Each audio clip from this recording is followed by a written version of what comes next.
Тут вже скора помощь. Тут турки запалили костер. Там вже йде скора помощь, поліція. Бо турки щось запалили, коротше.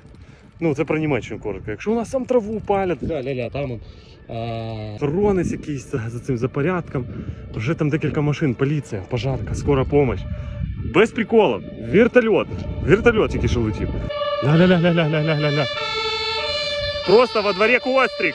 На дачі во дворі кострик, глянь, що робиться. Величезний наряд. Ёлки-палки. О, ще одна. Ля-ля-ля, скільки, там ще їдуть. Ля-ля-ля, ще одна. Кострик в цьому, на дачі, десь за городом. Я вам кажу, був би кострик менше, все одно було б така суєта. Да, ну і плюс, звісно, що за екологію сидять, це дуже добре. Звісно, це ж безспорно. Ну. Ладно, як наче в Україні мінусів нема, правда? Один сплошний плюс. Хоча плюси в Україні насправді дуже жирні є. В тюрму, все.